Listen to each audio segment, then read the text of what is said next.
Good morning, everyone. Virgo here. It is August 2019. Happy Tuesday to everyone.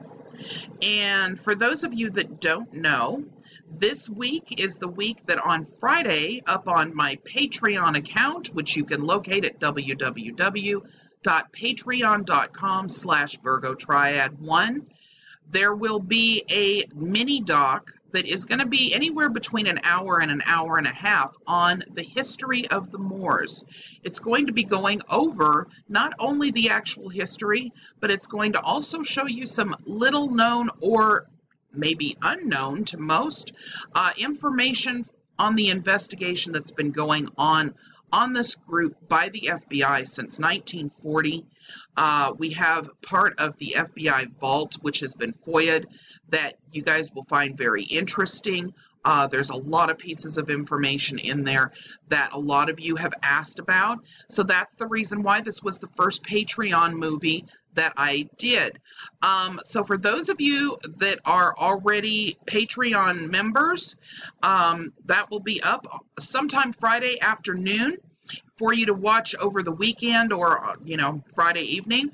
And for those of you that want to be a part of it and want to be able to see it, it only takes $1 to join Patreon. You don't have to do it every single month. You can just do a one-time thing if you want. But every month I will be uploading another different mini doc with information that you won't see or haven't seen on my channel.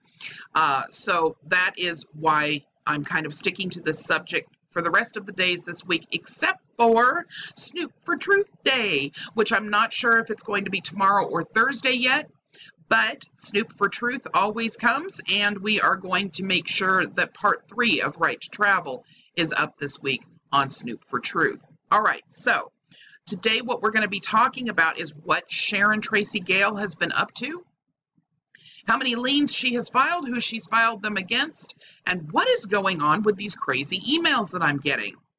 All right, so let's talk about the emails first. So over the weekend, I got some emails, and in these emails, these are actually individuals that have been following Sharon. Now, I would imagine because of all the information that is up on this channel now with regards to the case against Sharon and trying to straighten out the flaws that are being taught that are going to be getting people in trouble, people are starting to get a little bit concerned, rightfully so. So I've had some things pop through my email that I wanted to mention today. One of those things happens to be about the Moorish nationality cards. Now, those cost a pretty penny if you start going through the consulate, any of the consulate offices. I have found out. They're also using a tax-exempt number that actually does not exist, and it's starting to get caught on to.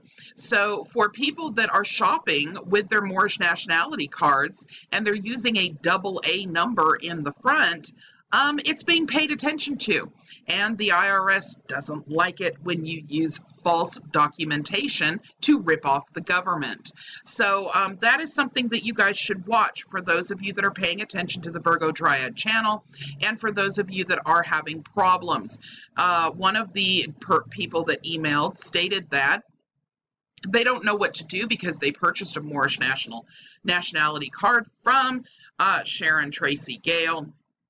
And when they went back to ask questions with regards to traveling, they were told basically that, they can travel with it when they purchased it. They started asking questions because they were asked questions through TSA. And of course, they were told they needed to do more research, and they needed to be confident and all of these other things, and never really got anywhere with it, and of course became suspicious at that point. You should be suspicious because the truth is you don't have a piece of documentation that is legitimately recognized by the United States government. As a matter of fact, for those of you that don't know, there is a listing of tribal communities that are considered a part or that are considered federally recognized, and those actual reservations, tribes, and indigenous peoples are not hidden.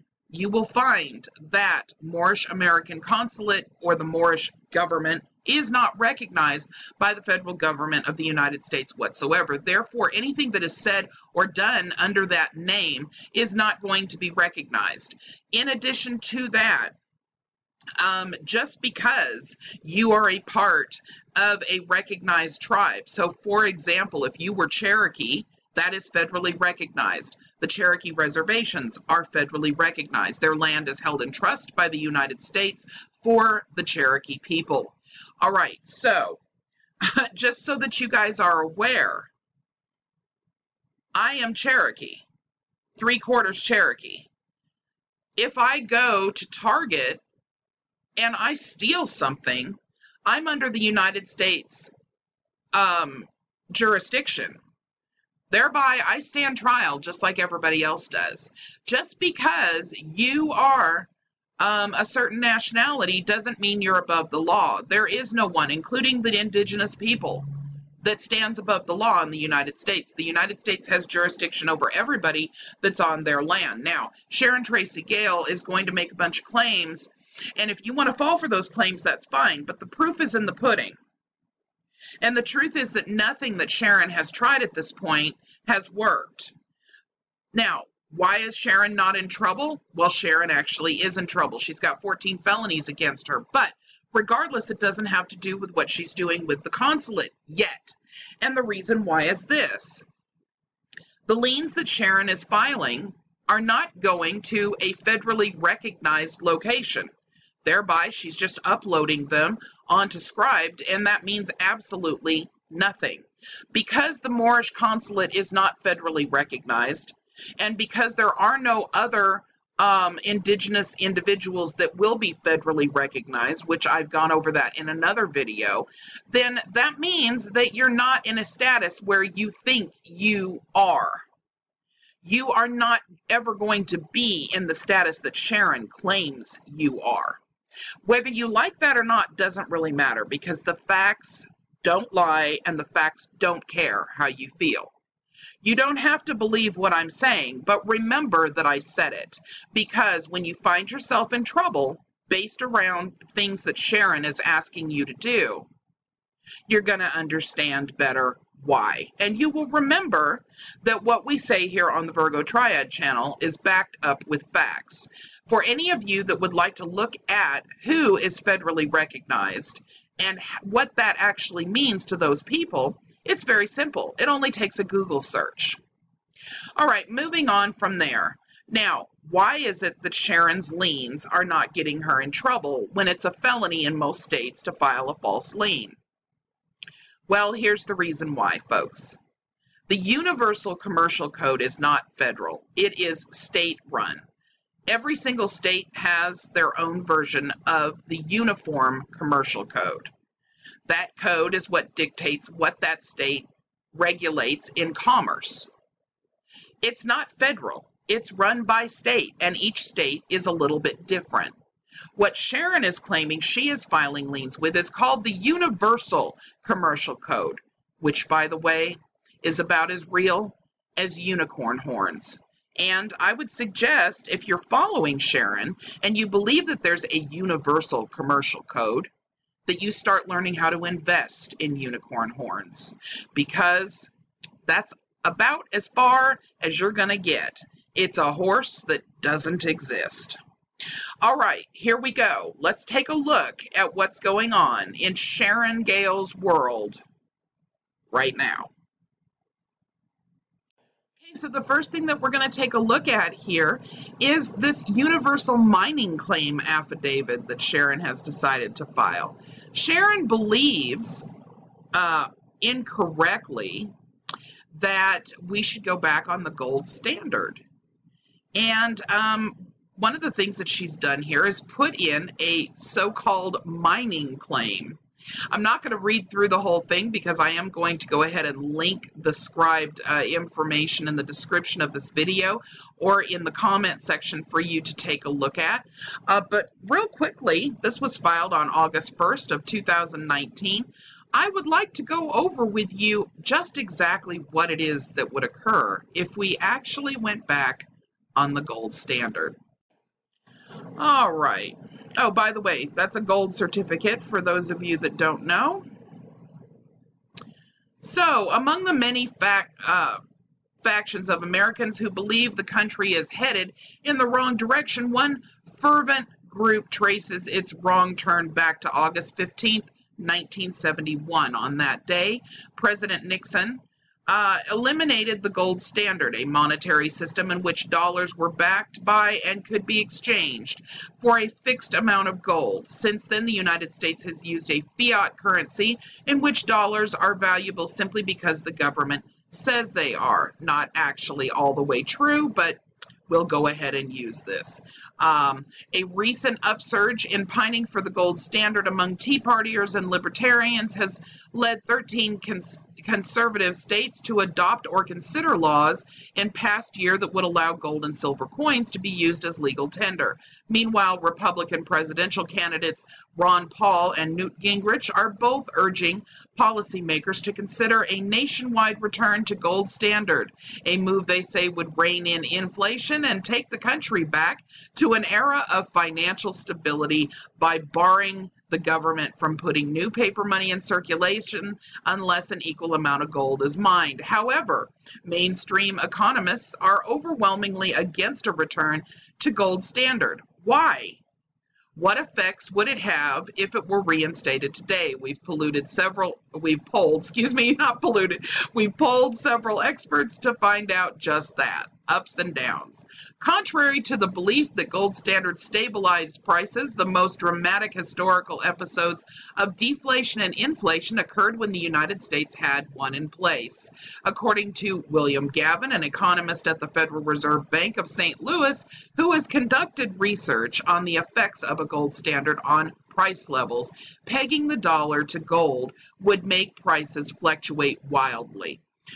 With the gold standard, you have far too much price volatility. He told Life's Little Mysteries. This is because even if the price of gold is fixed, demand for it continues to wax and wane. People tend to hoard gold during an economic uncertainty, and this causes prices to fall, deflation.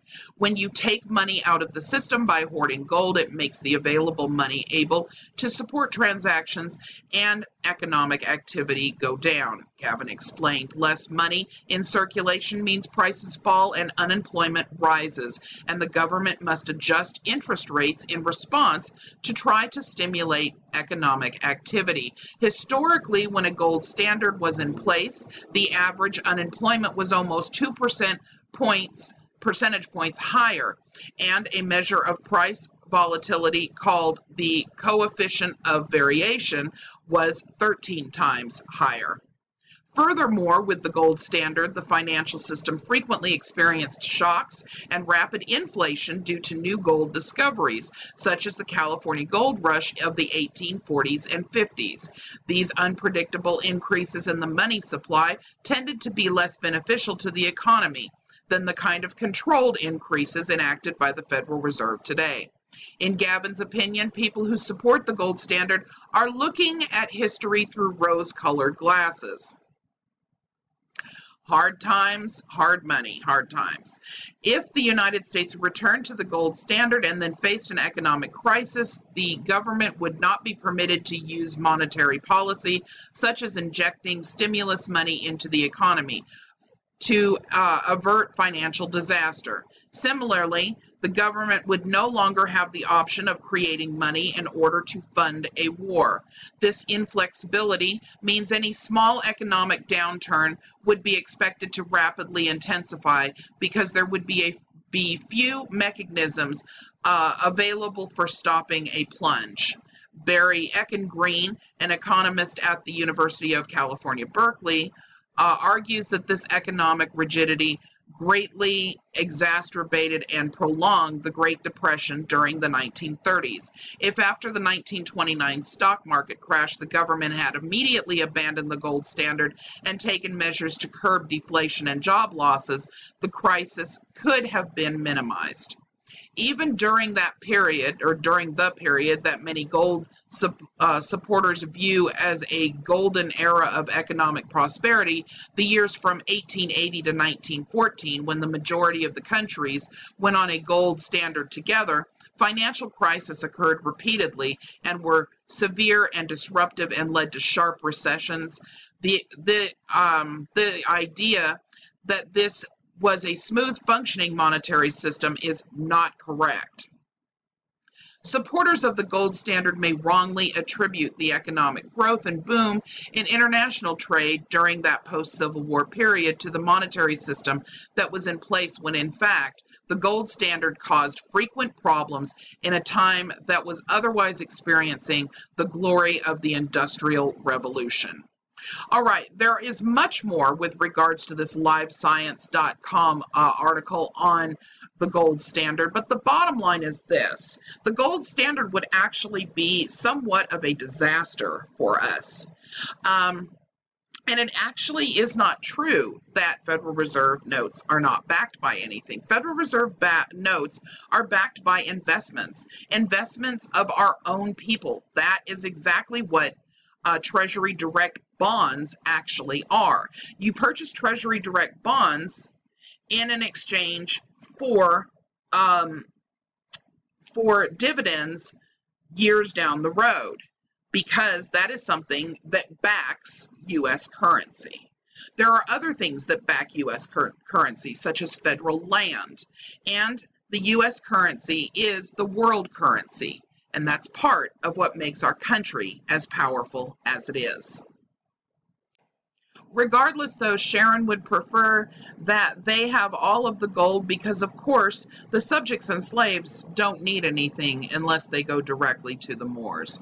If that makes any logical sense to anyone, please someone help explain, because I don't know why she would assume that the federal government, who doesn't recognize the consulate or the Moorish so-called government, would pay any attention to her claim or command to go back on the gold standard. Moving on to the next lien. So one of the things that Sharon likes to show off to her people who are sending her donations and who are purchasing her bogus paperwork and who are purchasing her bogus nationality cards is that she's filing all these liens with the Moorish government, the universal commercial code that does not exist. One of the things that she's actually filing are supposed land liens, where they're land and commercial liens that claim that she is taking over all of the land parcels if she is not provided with a gazillion dollars immediately per parcel of land. So let's take a look at some of this week's liens. This is from August 5th, yesterday. This is to Daimler Mercedes-Benz. And you will notice that in the writing down here, oh, and she's included everybody on the board, which, by the way, I'm sure if they do get sent out, end up in the trash can. And if they don't get sent out, then they're just sitting on a scribed board somewhere, which means absolutely nothing. But they're certainly not being filed at the Secretary of State's office in the registry, where they would be legally recognized. That is important, because this means that it's just bullshit.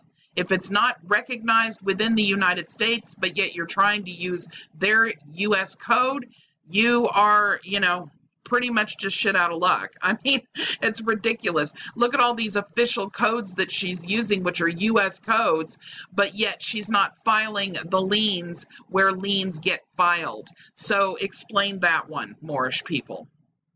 Okay, I'm looking for the dollar amount here. Oh, come on. I know you're in it. There we go. So this gazillion dollars in gold-backed lawful tender. Gold-backed lawful tender. Can you believe this? For each parcel of land, and I guess all of the vehicles too, everything, including intellectual property on Toys R Us's lien. So she's going to use their song. She's going to use their intellectual property, which would be their song, their Their videos, their commercials, their graphics. I mean, intellectual property, really? What are you going to do with that, Sharon? It's ridiculous, guys. I mean, seriously, anybody who's got any logic left in their mind that's a Moor, that's following this woman, does this make any logical sense to you? I know you want to believe it, but wanting to believe something doesn't make it factual. This grouping is not even, this is less than a Boy Scout club, seriously. Boy Scouts are federally recognized. This group is not even federally recognized. The United States government doesn't give a damn what Sharon has to say, and they never will. Okay, so moving on, we're going to look at another fixture filing land and commercial lien. Absolutely ridiculous. Okay, so this was filed actually this morning, August 6th, to Hewlett-Packard Enterprise, and all of their heirs, by the way. All right, again, using U.S. code, but the filings are not in the Secretary of State's recording office, which is where they would need to be in order for the U.S. to recognize them. So why, again, why are you using U.S. codes and then claiming your filing would look at this Universal Commercial Code? There's no such animal. Where is the Universal Commercial Code, Sharon? Huh? There's no such thing. It's a total lie. It's a total lie. Moors, just go look that up. Just go look up the Universal Commercial Code. It doesn't exist. What exists is the Uniform Commercial Code, and that is not federal. That is state by state, and it differs for each state. Absolutely ridiculous, Universal Commercial Code. All right, let's see. Let's see. I believe this is the same amount. Hewlett-Packard. Wow. Okay, let's see. This financing statement covers the following collateral. The collateral covered by this financing statement is the indebtedness of the debtor to the secured first-party creditor in the sum of a gazillion gold-backed lawful tender due to each parcel the debtor is occupying. So again, each individual piece of land that Hewlett-Packard occupies, they want a gazillion gold-backed dollars that don't exist for. Is that not the most ridiculous thing you've heard? So we're not on the gold standard. There's no gold-backed fiat. And a gazillion dollars is more than all of the money in the world per piece of land, which Hewlett-Packard probably rents instead of owning. I don't know that for sure, but it's just, it's absolutely hideous. There's not even any research that's gone into this. For you Moors that are following the Moorish American Consulate and Sharon Tracy Gale in particular, you're being hoodwinked. You're being hoodwinked. Again, I don't care how much you want to believe it. You have every right to religious freedom, you guys. But no matter how much you want to believe that you're a Moor so you own everything and you're supposedly a landlord, it's bullshit. The federal government does not recognize the Moorish American Consulate. The federal government does not recognize Sharon as a judge or any of the other judges involved in this specific movement. And the federal government is not going to recognize a lien that is filed with a government that they don't recognize. So this is unenforceable. And even if you've got your own quote-unquote Sharifian officers, that technically would be considered a gang. Okay, that isn't something that is going to be looked at favorably from the standpoint of the government. If you don't believe me, go and look and see who's federally recognized. It isn't you.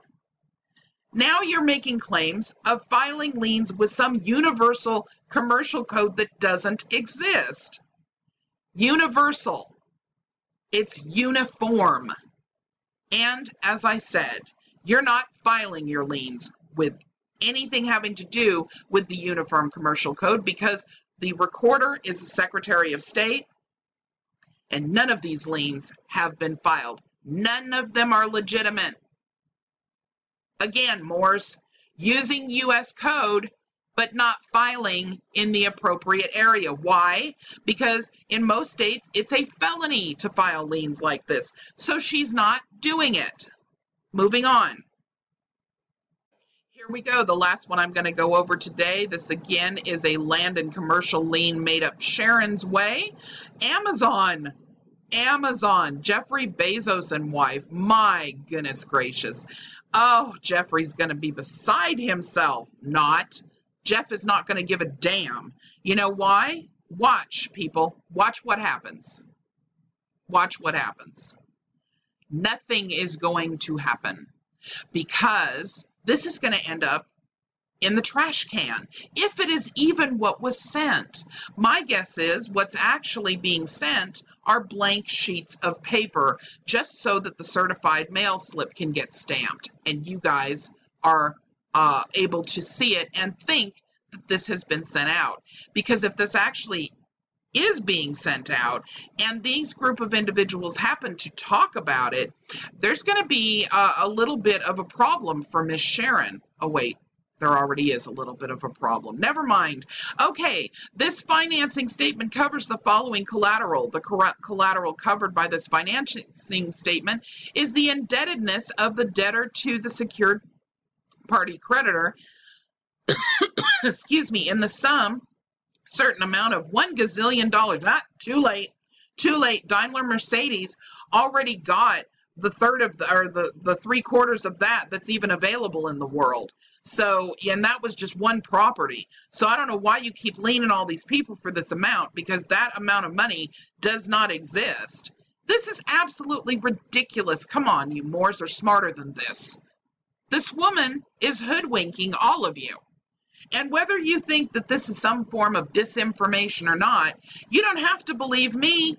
All you have to do is follow the links in the description of this video, and all you have to do is a couple of Google searches. Search how much money's in the world. Do that. Search for the Universal Commercial Code. Do that. Find out why it is. Ask Sharon this question, like one of the people that emailed me. Why are you using the Universal Commercial Code as a claim when it doesn't exist? Why are you not using the Uniform Commercial Code and actually filing these documents with the appropriate party that you would need to file them in order to enforce them, which would be the Secretary of State of whatever state it is that the lien actually is involved in? Why are you doing that? You know what you'll get? Crickets. Because she won't be able to answer you. You may think that this is about hate. It isn't. What it's about are facts. That's all that matters in scenarios where you're taking your life into your own hands because you may be doing something illegal. What you're involved with is a group that really just wants to try to find a way to gather up a gang of individuals that will attempt to try to overthrow a government that isn't going to be overthrown in this manner. This has been tried many times before, and if you don't believe me, be on the Virgo Triad One Patreon page on Friday, and you will see that the FBI has had a handle on this grouping of individuals or groupings like them since 1940. All right, you guys, I hope this was informative for you. I will put the link in the comments for you to go ahead and take a look at all of these different liens that are being filed. Sharon's going absolutely crazy with this lien thing, and I think you will find it interesting. I was unable to locate the Toys R Us one. I'm assuming that it's because it's so far back there from all of the ones that have been filed over the last 3 or 4 days. I don't know, but that one was particularly funny to me. Specifically the fact that she claimed she was going to take all their intellectual property, all of their cash, all of their investments, all of their land, and all of these other things. And the joke being on her entirely. If anybody, any one of these CEOs gets wind of this and gets upset, because this can be very easily looked at as a threat, even if it's not filed with the appropriate office or the office that has any authority to actually allow somebody to file a lien. Don't get hoodwinked. See you guys later.